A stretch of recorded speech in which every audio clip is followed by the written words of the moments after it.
AT&T est engagé dans un processus de redressement stratégique et financier qui commence à porter ses fruits, comme en témoignent les solides résultats du premier semestre 2025. L'entreprise se concentre sur la simplification de ses activités, illustrée par la cession de sa participation restante dans DirecTV, et sur le renforcement de son bilan avec un objectif de levier de 2,5 d'ici mi-2025. Donc, mi-2025, on a déjà littéralement traversé. Attendez, je pense que c'était mi-2026. Ah, excusez-moi. D'accord? Donc, bien que la croissance des revenus soit faible, là, entre 1 et 2% par là, c'est une compagnie mature, on ne va pas lui demander grand-chose. La thèse d'investissement repose sur l'amélioration de la rentabilité, soutenue par des plans de réduction des coûts de plusieurs milliards de dollars et une dynamique commerciale positive dans le sans-fil où elle gagne des parts de marché sur Verizon. Attention, c'est facile de gagner des parts de marché dans ce domaine-là. Vous avez juste à vendre des téléphones ici à $0 ou bien offrir les forfaits les plus bas du marché, point, et vous allez signer énormément de clients. Mais est-ce que c'est rentable? Est-ce que ça vous permet de maintenir la rentabilité? Ce sont des questions que vous devez vous poser. OK? Donc, tout ceci, c'est bien de gagner des parts de marché, mais si ce n'est pas rentable, si ça ne nous rapporte pas plus d'argent que ça, techniquement, il vaut mieux garder à peu près les mêmes parts de marché. Il vaut mieux défendre ces parts de marché ou bien concentrer sur la croissance, enfin, sur des clients rentables. On va le dire comme ça, un peu comme avec les gens dans les entreprises dans le secteur du streaming. On ne poursuit plus les clients, on veut plus de plus en plus d'abonnés, on veut des abonnés rentables. C'est pour ça que tout le monde augmente les prix en date d'aujourd'hui. Je pense que la dynamique ici ne vous étonne pas, surtout pour ceux qui ont tendance ici à suivre les analyses sectorielles. Je pense qu'on en avait partagé il y a très longtemps ici. Donc, sur YouTube, parce que dans le top Premium Infinity, j'en partage tout le temps. OK? Donc, le plan de rachat de 10 milliards de dollars signale la confiance de la direction dans la génération future de flux de trésorerie sain, malgré un environnement concurrentiel intense qui pèse sur les marges. Et si vous vous rappelez bien, AT&T et Verizon, c'est deux entités qu'on a eu tendance à suivre sur cette chaîne sérieusement, donc au-delà des chiffres. Quand je tape ici, dans la barre de... Faites juste AT&T sur la barre de recherche YouTube et mettez Top Invest à côté. On a même fait un live dessus. Vous vous rendez compte? 2 heures de temps à bavarder sur 2 compagnies. C'était la période où on disait que non, les entreprises vont mourir avec comment on appelle ça, les procès, machin, truc. Je vous ai dit, il faut arrêter ça. Les lives sont là. Le deal du moment, AT&T, 2023, 100%. Donc, il y a à peu près 8 vidéos dessus, sans compter Verizon. Ça fait longtemps que je n'ai pas parlé de cette compagnie-ci. Mais au mois de février 2024, on parlait de AT&T. Et vous allez voir que les premiers 5 secondes ici de cette vidéo-là, je disais que je continue à considérer que cette compagnie est sous-évaluée. On ne va pas lui demander grand-chose. Elle est mature. Et quand on achète une compagnie mature, nous, en tant qu'investisseurs, je veux savoir est-ce que le business model a toujours du sens. Si c'est le cas, il n'y a pas de souci par rapport à ça. Deuxièmement, est-ce que je l'achète à un bon prix? D'accord? Est-ce qu'elle est endettée? Si pour moi tout me semble correct, je l'achète et je reste tranquille. Je laisse le temps au temps. Il faut qu'elle rachète ses actions, etc. Et ça va bien aller pour nous. Donc, AT&T en date d'aujourd'hui, après coup, c'était facile de voir que la compagnie allait faire voilà, on était par rapport au plus bas ici, on a presque x2, on a presque doublé ici. Je ne dis pas je ne dis pas moi, je ne parle pas de moi ici. Mais c'est facile après coup. Mais dites-vous que pendant toute cette période, c'était compliqué. Je pense que sur AT&T, toutes les vidéos qu'on a fait précédemment, par rapport à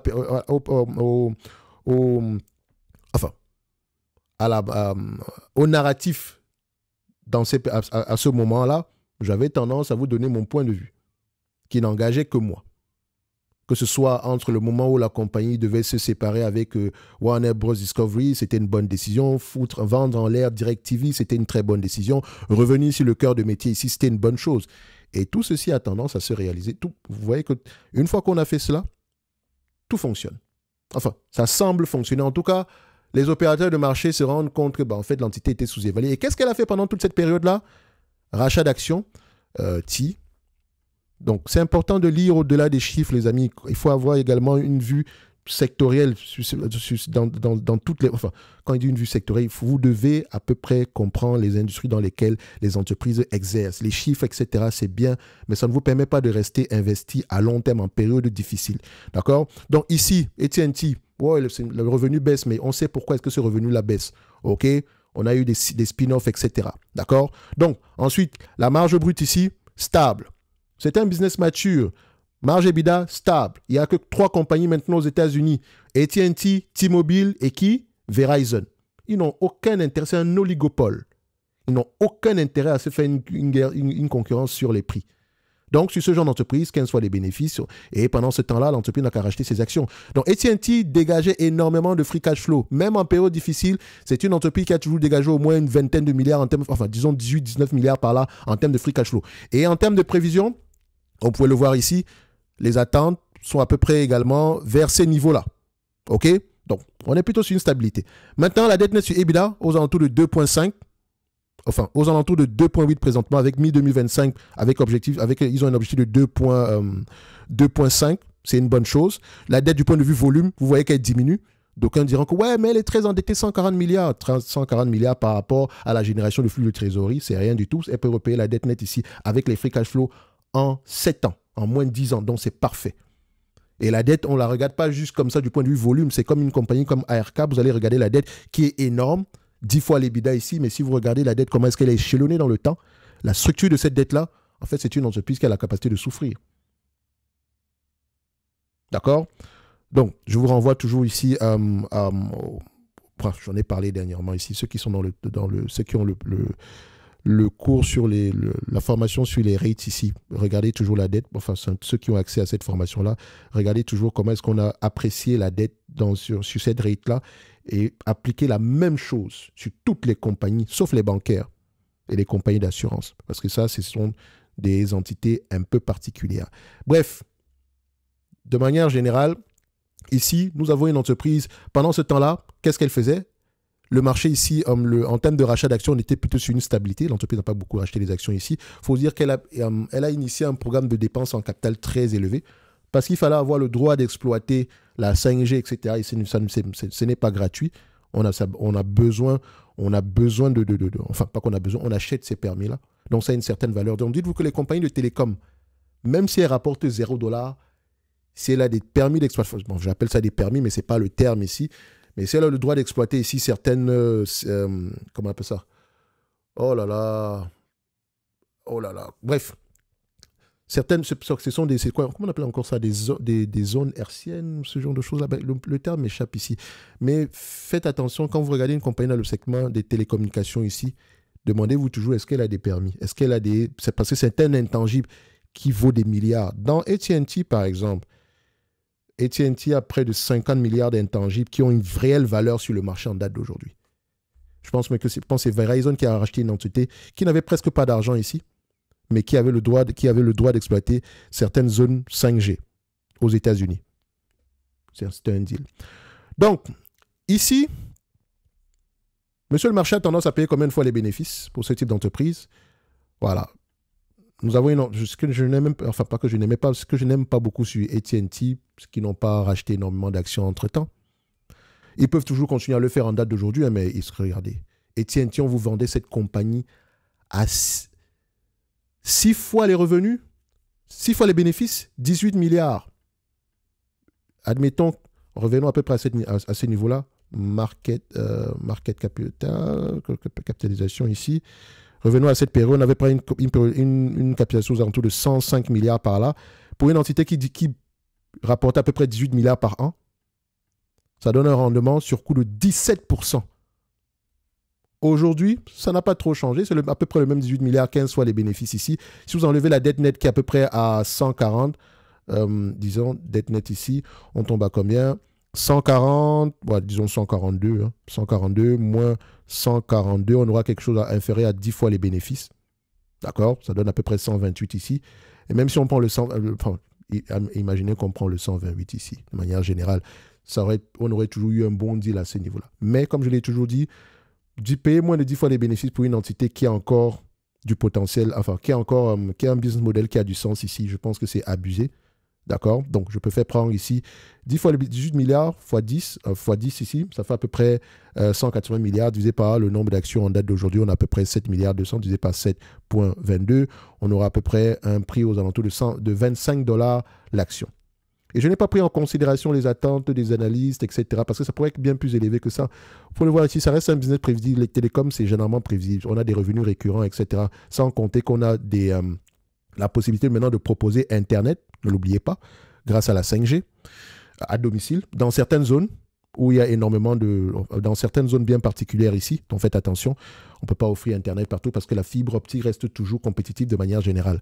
Donc, ici, si on se place à peu près sur les attentes des analyses d'ici 2027, ça fait 10 fois les bénéfices, on tombe à peu près sur ce que je disais tantôt, aux alentours de 25 $ l'action. Donc 25 $ l'action par rapport à ce qu'on a en date d'aujourd'hui. Donc on diront, ah ouais, mais c'est légèrement surévalué. Non, pas du tout. Ça reste à peu près gérable, en dessous des 15 fois les bénéfices. On ne sait jamais. Si monsieur le marché décide de payer bien plus que ça demain, et ça, je n'en sais rien, on n'est pas à l'abri de ce genre de choses-là.